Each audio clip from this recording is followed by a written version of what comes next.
Thank you all for being here. It's wonderful to be back in the White House Briefing Room.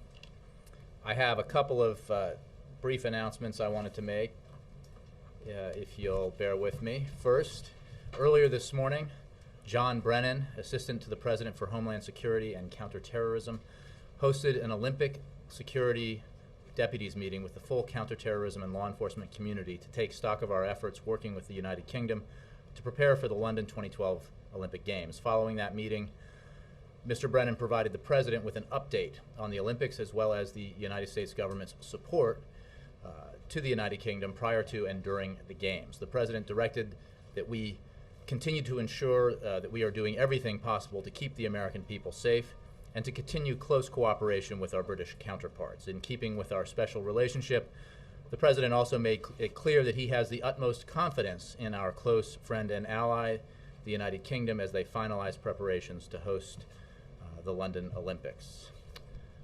Next, changing subjects, I just wanted to note that as you saw last night, the Senate took action and passed a bill to extend the middle-class tax cuts for 114 million middle-class families.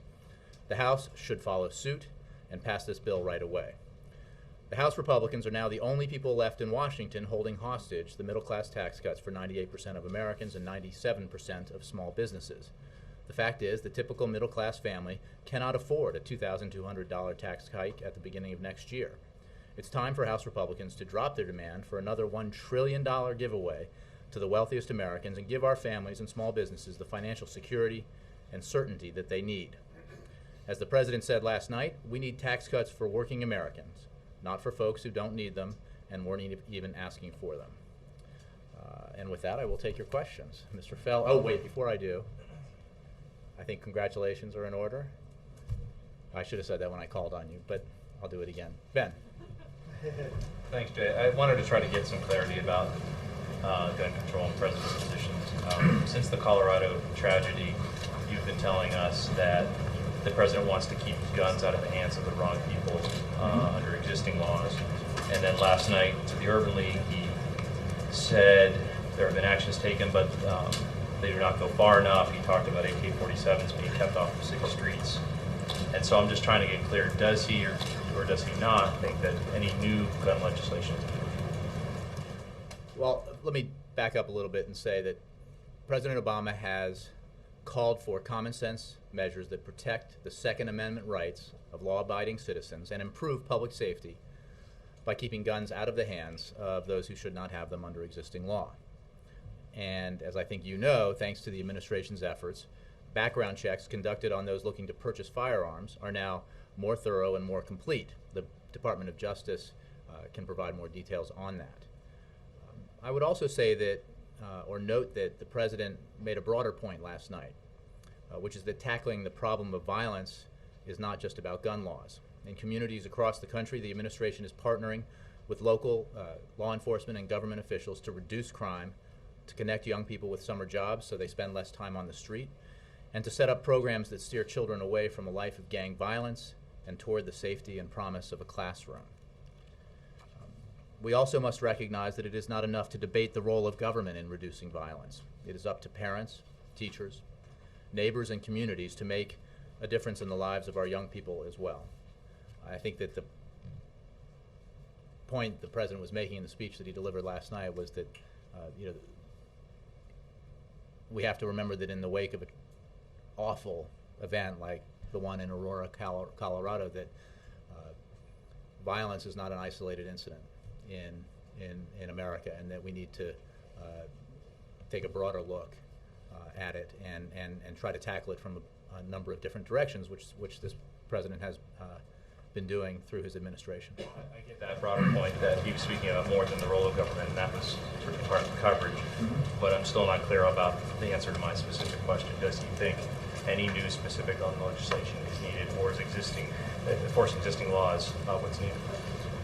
Well, he believes that we can enhance the enforcement of existing laws by making it more difficult for those who should not have weapons under existing laws, making it more difficult for them to obtain weapons. And that's what his Department of Justice has been working on. I think you're aware of the fact that there's a stalemate in Congress on a broad range of issues, and this would include this one. The assault weapons ban is an issue that the President has supported the reinstatement of since its expiration in 2004. But given the stalemate in Congress, our focus is on the steps that we can take to make sure criminals and others who should not have those guns make sure that they cannot obtain them. So just 2 quick points. So does he plan to do anything, when he talked last night about working with Congress, no stone unturned, does he plan to do anything this year to make another case for that assault weapons ban? Well, I'm not going to make scheduling announcements in terms of what the President may or may not say in the future. What I can tell you is that the President's point last night was broader. I think there is an issue about the stalemate in Congress, and there are things that we can do short of legislation and short of gun laws, as the President said, that can reduce violence in our society, and as he mentioned last night, in our urban centers. So, you know, I think I know he will continue to press the Department of Justice to try to enhance the enforcement of existing laws, try to further develop our background check system so that it prevents criminals and those who should not have weapons from getting them under existing law. And he'll continue to make sure that his administration is partnering with local law enforcement officials and government officials to try to do the things that I talked about at the top that can help reduce violence. Last one, you focus a lot on background checks.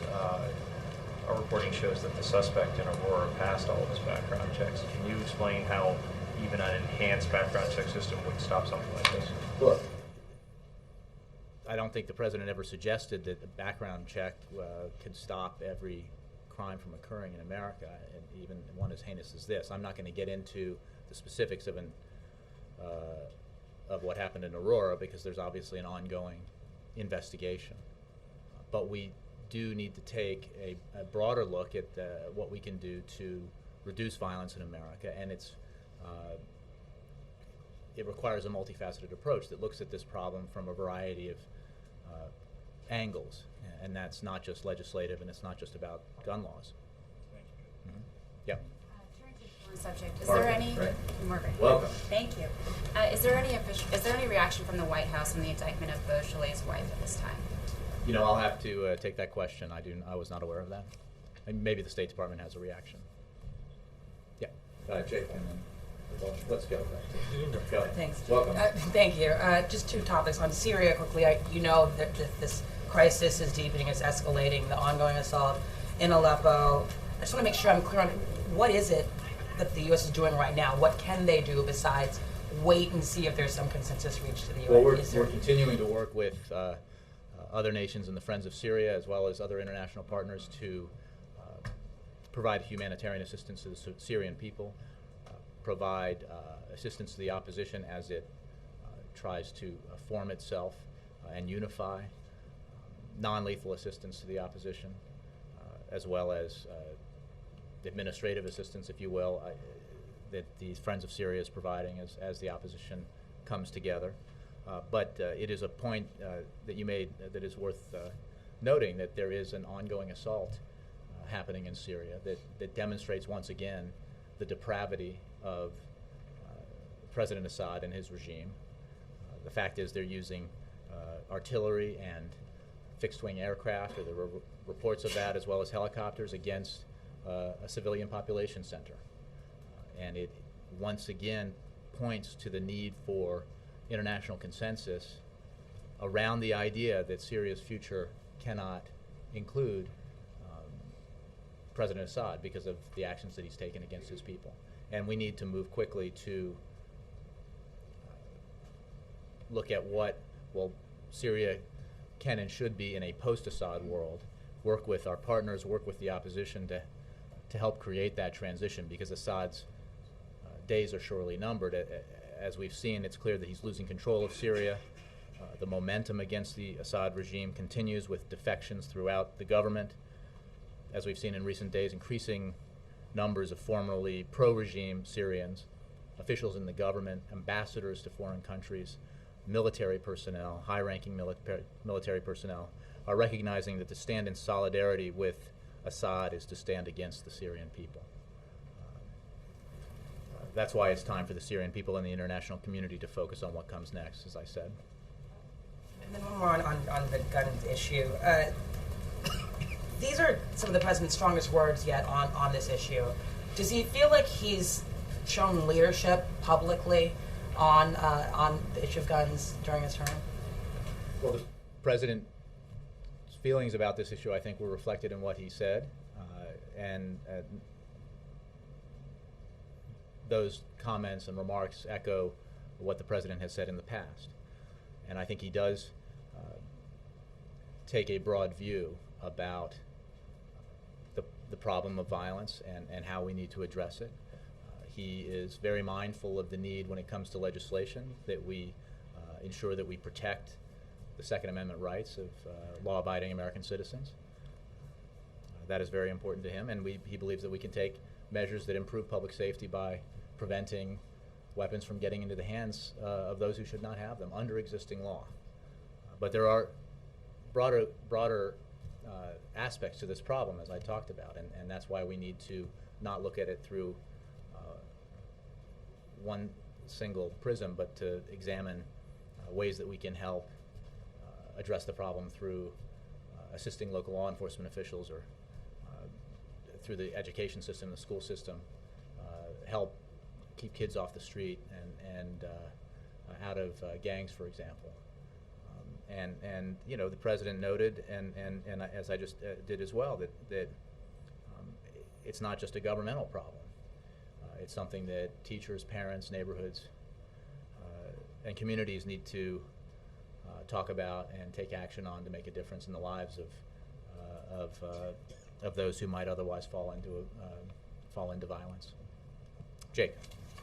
You used the word giveaway, and President Obama in his statement yesterday used the word giveaway, referring to the extension of the lower Bush tax cut rates for the top 1 or 2% of the country. People making over $200,000 a year, or couples making $250,000. What do you say to a small business owner who says, "That's not a giveaway, that's my money, and by the way, I'm going to need some of that money in order to help pay for the health care of individuals that I'm now mandated to do"? It's not giving anything away, it's allowing me to keep my money. Well, the phrasing of the question leaves out a few things, which is one, this tax cut that the Senate passed and that the president supports would go to 97% of small businesses in America. 97%.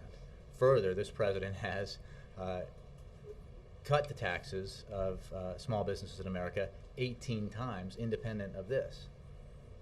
So his focus on assisting small businesses, which he considers the engine of economic growth in this country, the engine of job creation in this country, has been intense and will continue to be. It's true that I did not bring up people I was not asking about. That is true. Well, no, but I mean, but your question framed it around the idea. So you're talking about the 3% here, and as we've noted, under the definition of small businesses that Republicans trot out when they're insisting on these tax cuts for millionaires and billionaires,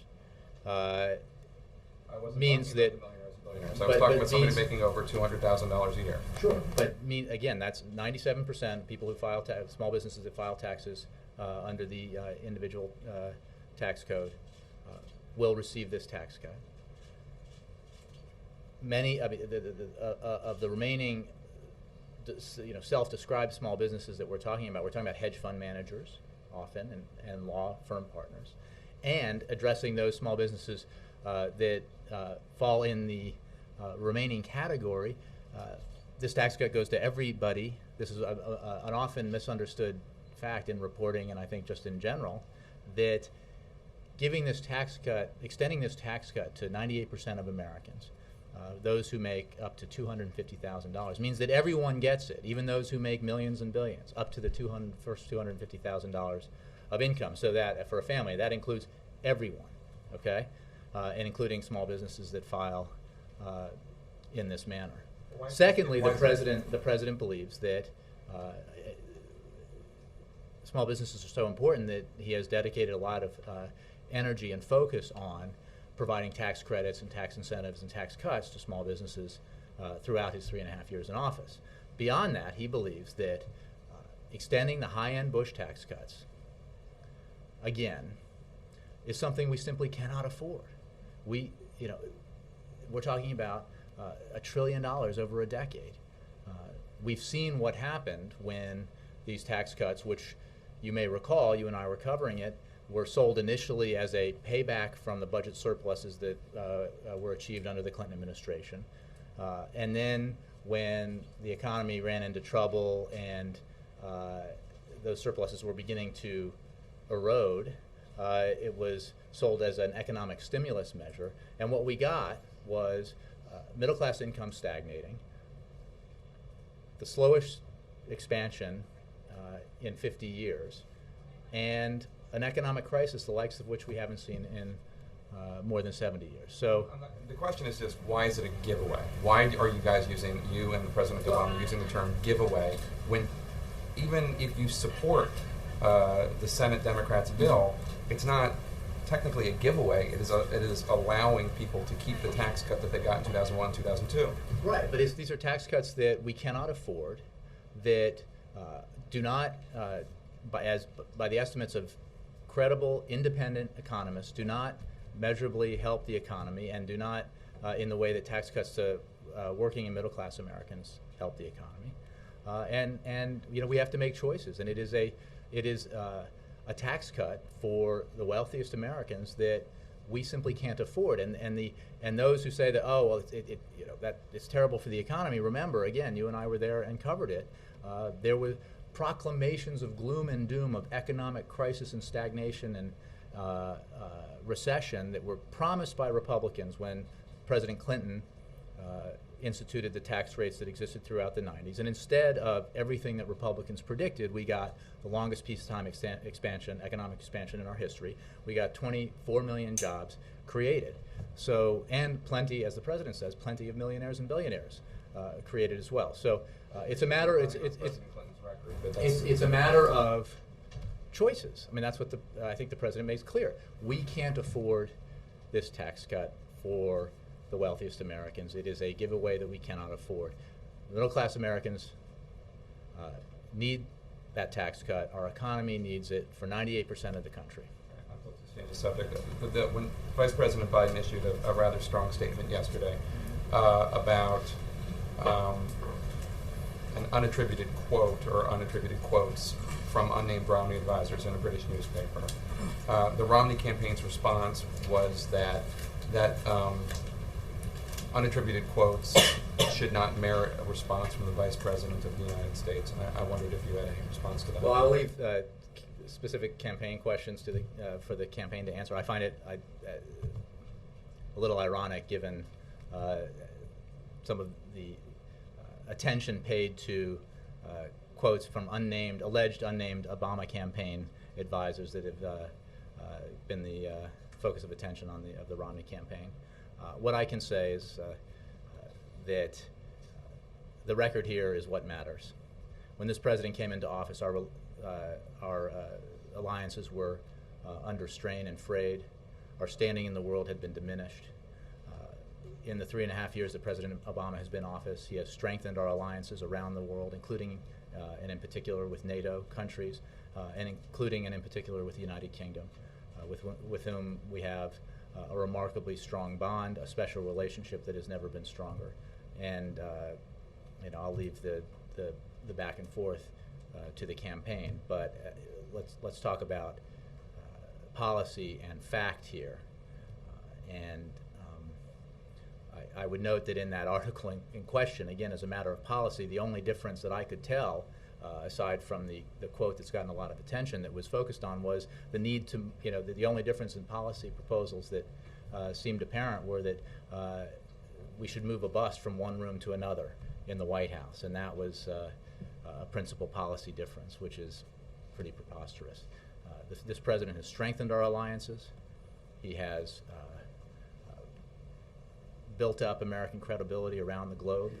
He has kept his commitments to end the war in Iraq, to take the fight to Al-Qaeda, to wind down our war in Afghanistan, to rebalance and our focus towards Asia which was neglected in the 8 years prior to President Obama coming into office, and he is meeting all those commitments. Nora, congratulations. Thank you very much. Yes. Miss all of you. Liar. I will. On Syria, Secretary of State Hillary Clinton talked about the opposition taking more and more territory that will eventually result in a safe haven inside of Syria. What is the Obama administration weighing in terms of additional support? Are there discussions ongoing about providing different sort of support to the opposition? Well, we're in conversations and discussions all the time about Syria, both internally and with our partners and allies around the world, at the United Nations, at the Friends of Syria, and elsewhere. I don't have anything specific for you. Our overall policy approach is what it has been. Our focus is on continuing to pressure the Assad regime, continuing to draw attention to the need for a peaceful transition, the fact that the longer Assad is in power, even as his grip on power diminishes, the more violent and chaotic the situation in Syria becomes. We'll continue to work with our partners to provide the assistance that we have been providing: humanitarian assistance, non-lethal assistance to the opposition, consultation with the opposition as it forms itself, and this is all towards the goal of a transition that guarantees fundamental rights in Syria of all Syrians, including minorities. That is a critical element of any transition in a situation like this, and it is a priority of the United States. There are many differences between Libya and Syria, which we talked about, but one of the things Libya had was safe havens for the opposition, and the opposition held control of areas of Libya. When that becomes more clear, I mean, what the Secretary seemed to be hinting at is that the U.S. would then get further involved. Is that true? Well, I'm not sure what you mean by further involved, and we have not changed our position in terms of providing arms to or engaging militarily in Syria. We are pursuing the policy that we have been pursuing to pressure and isolate the Assad regime, to work with our allies and partners in the Friends of Syria, to continue to try to build a consensus internationally with the effort that we've undertaken at the United Nations, and continue to point out to the Russians and others about the need to accept that Assad cannot remain in power in Syria, and that it is a mistake to provide support to that regime, because in the end the Syrian people will remember whose side each country was on in this brutal conflict. So these are the steps that we're taking. So I would not read anything beyond that. I think she was noting the fact that the opposition has made gains and that Assad's grip on his country is diminishing. Ed. Two subjects. One being the national security leaks. Can you say flatly that nobody inside the White House was involved in the national security leaks that are being investigated? Well, Ed, as you know, this is a matter under investigation by two experienced federal prosecutors, so I'm not going to speak specifically about it. I can point you to the statements of the President, statements I've made in the past about this, about the seriousness with which he takes this issue, and make the point that no one relies on the kind of information that is provided, classified information that is provided to help him make incredibly difficult decisions than the President of the United States. And so he has no tolerance for leaks, and that's why he has spoken to this issue in the way that he has. Again, you're asking me to make a comment on an ongoing investigation. Right, but you referenced past statements. One of your past statements was June 11th, and you said it was absurd when Senator McCain suggested that people inside the White House had leaked this information for political gain. Mm-hmm. In June, David Axelrod flatly said on ABC that nobody inside the White House was involved. And yesterday, David Axelrod was on MSNBC yesterday and said the president did not leak anything, and then he followed up by saying the president did not authorize any leaks. That's different. That leaves open the door that there were unauthorized leaks by White House people. So have you moved the goalposts? No, Ed, I think you're conflating a lot of things. All those statements are completely true. I stand by what I've said and what Mr. Axelrod and the President has said. What I can tell you is that there are investigations ongoing, and I'm not going to comment on the specifics of the investigations. I can point you to what the Previously flatly President said nobody in the White House was involved. Can you today say nobody in the White House was involved? Involved in which particular case are you talking about? I can tell you Iran that ones? the President takes this very seriously. We all take this very seriously. It is, again, an insult and preposterous to suggest that this White House would leak information for political gain, classified information for political gain. That did not happen and would not happen under this President. And you know, a lot of this began as a focus on the operation that successfully removed Osama bin Laden from the battlefield.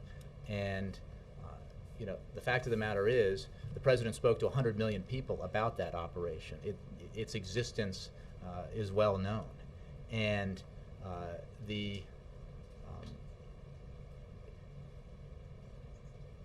this President, as that operation demonstrates, finds the use of the kinds of information that is protected in our national security environment highly important. He has to make life and death decisions based on that information all the time, and he thinks it is extremely important that that information be safeguarded. One of Governor Romney's advisors yesterday, Richard Williamson, flat out accused the National Security Advisor, Tom Donnellan, of leaking information that David Sanger has written a book. Right, and he accused him, he made that accusation based on rumors he said he'd heard in the journalistic community. That same person called Russia the Soviet Union multiple occasions. He called Governor Romney Governor Reagan on several occasions, and could not, that I could tell, accurately or intelligently or coherently state a foreign policy difference between this President and the Governor. So I would let the investigations take place. Last topic, Veterans Affairs. President to the VFW on Monday flatly said, your veterans benefits will not be affected by the sequester. General Shinseki, who is meeting with the President today, testified on Capitol Hill yesterday, I believe, and said that administrative costs would be affected by the sequester, not veterans benefits. Question is, you know, when you have the Veterans Secretary saying that there will be some cuts to Veterans Affairs Department because of the sequester, you know, the President flatly saying your veterans benefits won't be affected. How do you know that for sure when their budget's going to take a hit? Well, I would refer you to the Secretary's comments that if the sequester were to come about and take effect, that it would, again, I'm just citing what Secretary Shinseki said, that the impact would be on administrative costs in his agency. But let's just back up and be clear. The whole point of the sequester was to create a forcing mechanism to get Congress to act. And the sequester itself was filled with cuts to both defense and non-defense spending that were so onerous that nobody would support them. The President doesn't support them. Republicans and Democrats in Congress don't support them. And bipartisan majorities of both Republicans and Democrats voted for this measure because they thought it was necessary to hold themselves accountable to do the right thing, which is to pass a balanced deficit reduction plan. And as you know, Ed, that the only opposition to a balanced deficit reduction plan has come from Republicans who refuse to accept the very mainstream principle that we should not ask only the middle class and seniors to bear the burden of getting our fiscal house in order. I mean, you know, we have a situation where defense cuts that the President believes are much too deep, that Republicans and Democrats believe are much too deep, as well as non-defense cuts. Republicans would allow those to go into place rather than ask millionaires and billionaires to pay a little bit more. That's unacceptable as far as this President's concerned. And every bipartisan commission that's looked at this issue has said that we need to take a balanced approach that includes spending cuts, entitlement reforms, and revenues. Some gatherings of senators, the Gang of Six and others have also adopted that principle. That's the principle that underlies the President's budget proposals. It's the principle behind what the president submitted to the super committee last fall. That's the approach we have to take. It's a principle supported by a majority of the American people. Unfortunately, there is this obstacle in Congress that has prevented us from moving thus far. Hopefully, that will not be the case as the year moves on. Yeah. You talked about the security briefing the president got today about the Olympics. Does he often get security briefings about, I mean, does the United States have a role in the Olympic security? Well, we are absolutely, well, we have a very close relationship with the British, obviously, on security issues. This is a major international event where many, many Americans will be present, as well as people from around the world. And we assist our allies with security operations all the time. So in that sense, obviously, this is a British an event hosted in London, and the British are running this security operation, but we are absolutely providing assistance. When you say we're providing assistance, what does that mean? Well, I mean, beyond Physical, is it intelligence? Is it actual boots on the ground? What is it? we're providing advice, consultation, cooperation. I don't have specifics for you beyond that. Did the readout on this have anything to do today with what Mitt Romney told Brian Williams last night about security? The president had this briefing today, so no, the answer is no. He did. It did not. The decision to read it out to us publicly. I'm just trying to fill you in on the president's day. On guns. Fair enough. I'm just asking. You answered. You made a claim that he said that he has had a record on gun control. What is that? You were saying in the answer to Ben's question, about the things he has done during this administration on the issue of guns. What has he done? I know he signed a law expanding gun rights in national parks and stuff. So that people can carry concealed guns in the national park. Well, I pointed What else to has the he done? measures that have been taken at his direction by the Department of Justice to enhance the quality of our background checks system that reduces the likelihood that weapons fall into the hands of criminals and others who should not have them under existing law. And those are actions that DOJ has Can you explain it a little bit? I don't have the paper on them. When this came up earlier in the week, or rather late last week, I think we had some that we passed out to you, and the Department of Justice has it. But they've taken a number of measures to increase the sort of quality, both the quantity of information and the depth of information that goes into the background check system. And that's progress. That's positive. It has a positive impact on the goal of preventing weapons that should not get into the hands of criminals under existing law from getting to those criminals. Do you want Congress to vote on an assault weapons ban? He supports and has from the beginning the reinstatement of the assault weapons ban. I think you know very well that there's a stalemate in Congress on that issue, as there is on so many issues. There's a stalemate on taxes. You guys put your shoulder in on that bill, and you said, no, we want a vote, we insist on a vote, we demand a vote, you brought leaders down. Mm-hmm. Fair to say not the same level of concern on this issue? I would say that the president supports it. He recognizes there's a stalemate in Congress. He believes that anything Congress were to do must cross the threshold of protecting the Second Amendment rights of American citizens, law-abiding American citizens. And that while there is that stalemate in Congress, there are other things that we can do and we should do, and action that he's taken, and action that we don't often talk about here, but those who cover federal law enforcement as well as education know about the programs that are in place to help local officials deal with violence in their communities, to help connect teenagers with summer jobs, to help keep teenagers off the streets and out of gangs. And that's all part of a broader effort to reduce violence. Yes, sir. And then I'll move it around. Thank you. Just one on taxes. You have said, and the president. Summer cut there, didn't you? Yes, thank you. Glad you noticed.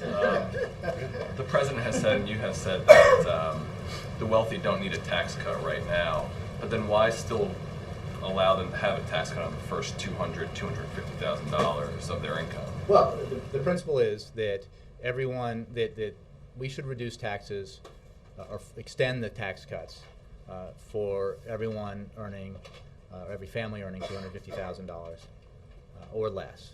And I mean, you know how our tax code is written. That means that everybody making up to that point enjoys that tax cut. What the president does not believe is that we can afford extending the Bush high-income tax cuts. They're too expensive. They're not helpful to the economy. What we know from past experience is that the upper marginal rate that was in place under the administration, the Clinton administration, did not in any way impede economic growth. In fact, the tax rates that existed in the 1990s that were decried by Republicans at the time were in place and were law when we had the longest peacetime economic expansion in our history, and when the economy created 24 million jobs. So that's why. And then I guess just to back up, also you've said many times how ruinous the Bush tax cuts were. Then why still extend 98%? Well, the president believes that the middle class needs and deserves the assistance that this tax cut would provide, that we cannot raise taxes on the middle class by an average of $2,200 next year. That is good for the individual families, and it's good for the economy. As economists, you know well, because of the nature of your coverage, that independent economists broadly agree that the economic benefit of tax cuts is disproportionately felt when those tax cuts are given to lower and middle income Americans. That higher income Americans and millionaires and billionaires are much less likely to inject that money directly back into the economy. And therefore its economic benefit, setting aside the fairness argument, even the economic benefit is minimal, and outweighed by the cost. Again, we're talking about $1 trillion over 10 years, and when you talk about you mentioned the ruinous effects of the Bush tax cuts. Those high-end tax cuts contributed mightily to the record $1 trillion plus deficit that President Obama inherited when he came into office. Mark, yep, and then I'll move to the back. Cheryl. Jay, on Olympic security, was there some new or recent request from the British government for assistance? Not that I'm aware of. This is the kinds of partnership that we have as a matter of course. We have a long-standing close cooperation relationship with UK officials on security and intelligence matters. U.S. personnel in London for the Games are building on the well-established law enforcement and intelligence sharing relationships that already exist between our two countries. The State Department's Bureau of Diplomatic Security has the U.S. security lead for Olympic Games in foreign countries, and for more specifics, I could refer you to them. And one more on the tax cut. Doesn't it take two to have a stalemate? Isn't President Obama as dug in on his position as Republicans are on theirs? Oh, but that's where I'm so glad you asked that question, because no, everyone, and this is the miracle of miracles, everyone in Washington, Republican and Democrat alike, on Capitol Hill, in Congress, supports extension of the middle class tax cuts. So let's do it. Let's pass that and sign it into law. Give that security to 98% of tax-paying Americans. Give that help to the economy that certainty will create. And then we can debate the merits of tax cuts for the top 2%, because that's where the disagreement is. Everyone agrees on tax cuts for 98%. Why don't we get that done? Tax cuts for the 2% we can debate. And have a healthy debate about it. And obviously there are strong feelings on both sides of the issue. But we all agree that Americans earning up to $250,000, that's 98% of us, should get that tax cut extended. So let's do that. God, they could do a voice vote. They could pass it unanimously and send it down here, and the president would sign it into law. So it's a one-sided stalemate. In this case, yes. I mean, look, there are real differences between the parties There are real differences, obviously, between the two contenders for the presidency.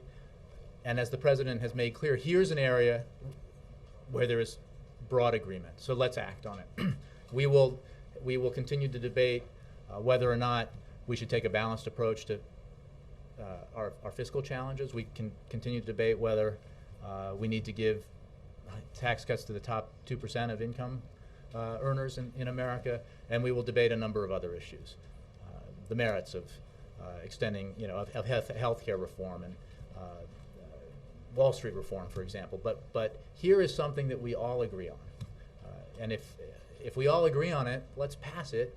The president will sign it, and then we can debate the issues that continue to divide us. You had a follow-up, John Christopher? Yeah, and then it's, Cheryl, then April. We now know that it's pretty obvious that Governor and Mrs. Romney are attending the Olympics. They're there in London today. The question is, we also know that First Lady Michelle Obama is leading the presidential delegation at the opening ceremonies. Does this mean there is a temporary bipartisan truce when it comes to supporting the USA teams? I think every American supports our athletes, whether they're Republican, Democrat, Independent, or otherwise.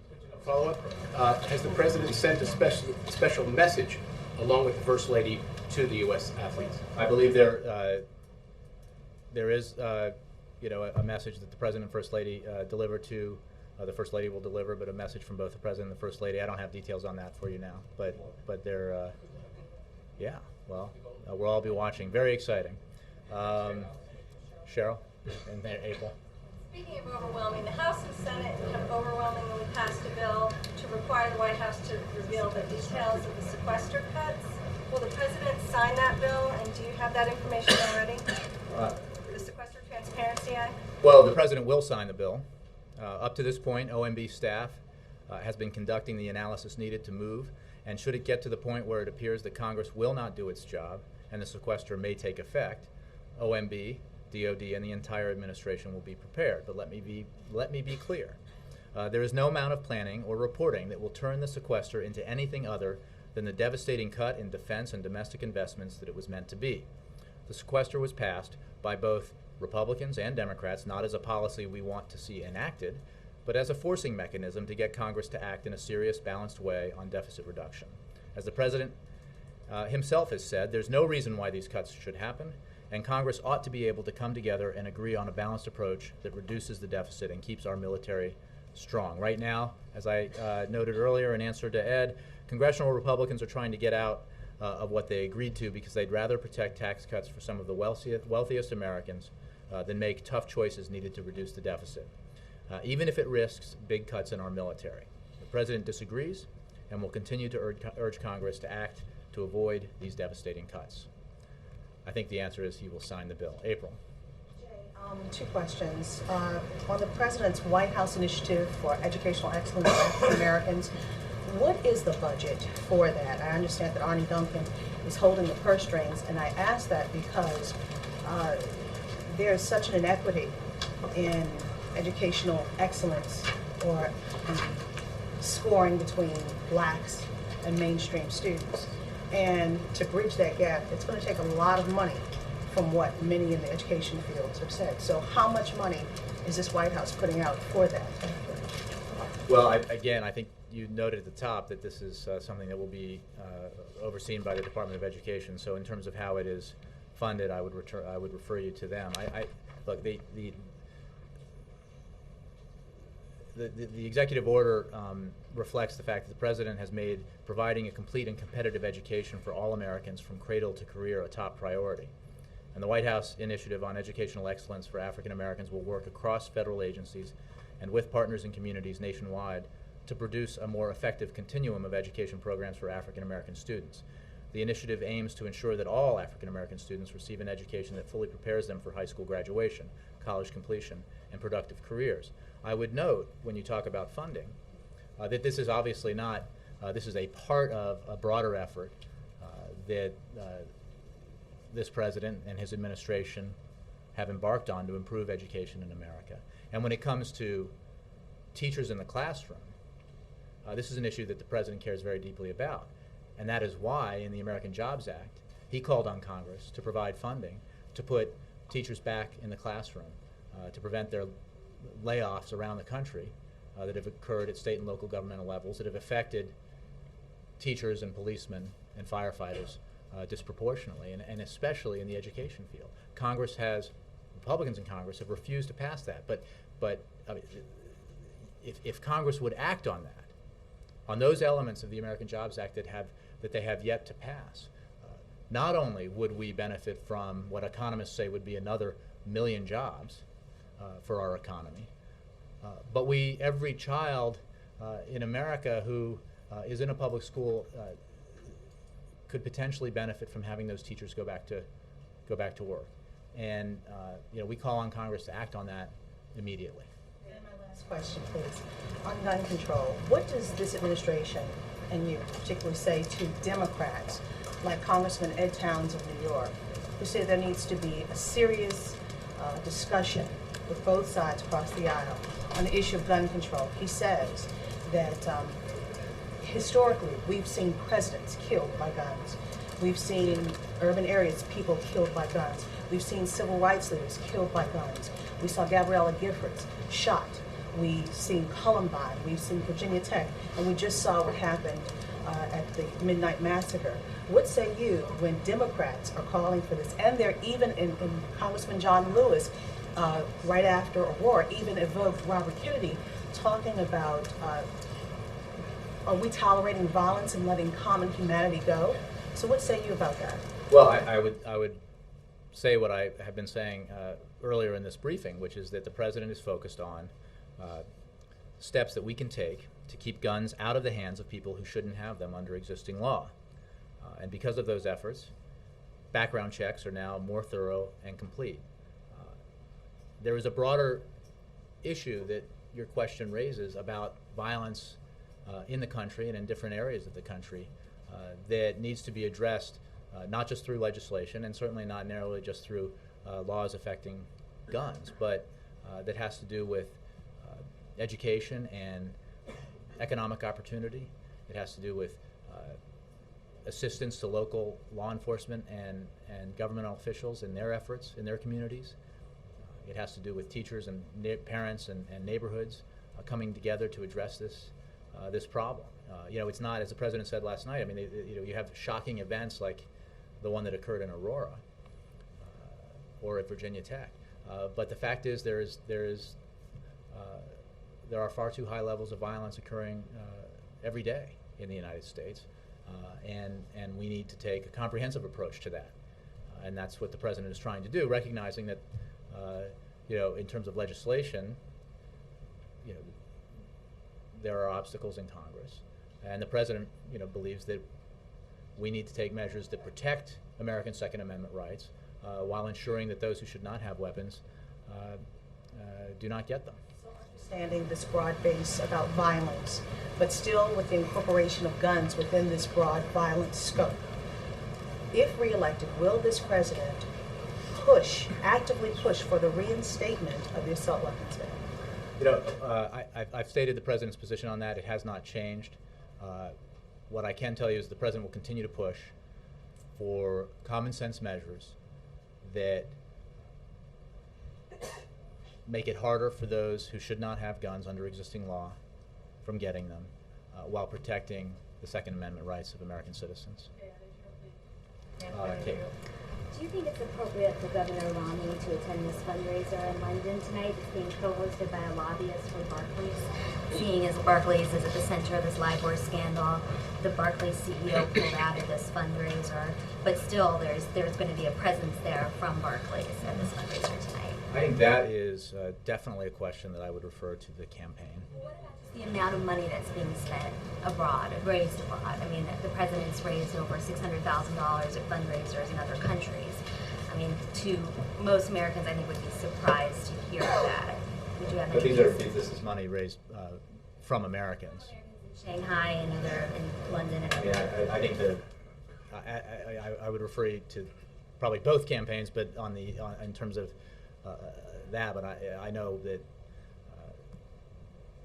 we follow the rules in terms of fundraising. And on the other issue that you began with, I would refer you to the re-election campaign. Yes. What city does this administration consider to be the capital of Israel, Jerusalem or Tel Aviv? I haven't had that question in a while. Our position has not changed, Connie. Can we? What's the capital? You know our position. I don't. Chris. I really No, no, she doesn't know. She doesn't know, that's why she asked. She does know. I don't. She does not know. She just said she doesn't know. I don't We have know. long. Come on, let's. I call on Christy. Go ahead. The question of gun violence. Why did the president wait? What's the reason for the venue and the timing of those remarks? The remarks last night. Well, it was a very appropriate venue. It was the Urban League conference. He talked about a number of issues, especially the economy, and as well as the problem of violence in urban communities. Were his most extensive and impassioned remarks, and I just wondered if he's planning to do that in a more noticeable venue at a more noticeable time. You mean a speech in front of a vast audience with television cameras is not more noticeable? It was 5 days later. Well, we didn't schedule. You know, we didn't organize the conference. It was a very appropriate place to have that conversation. Okay. Tel Aviv or Jerusalem? You know the answer. We don't know the answer. We don't know the answer. Could you just give us an answer? What do you recognize? What does you recognize? Our position hasn't changed, Lester. Go ahead. Position. Two questions there. One, India has a now new president. If president has spoken to him, and second, I don't have any readouts of foreign leader calls. I don't. Recently, Time magazine has come up for the Prime Minister of India, Dr. Manmohan Singh, that he is an underachiever and also shadow Prime Minister. What President think of the India's Prime Minister, Dr. Manmohan Singh, his relationship with him? I'll have to. I haven't had that conversation with him. I mean, we have a very important relationship with India, Goel, as you know, but I haven't had that conversation with him lately. As far as AIDS, International AIDS Conference going on in Washington, and thousands of people around the globe are here, and what message you think President has as far as spreading AIDS around the globe? But AIDS has gone down here in this country, but spreading in other countries. The President's commitment to fighting AIDS, both globally and domestically, I think has been demonstrated. We gave out a lot of information in advance of this conference, had some senior officials speaking at the conference, so the commitment is broad-based. Thanks, Ben.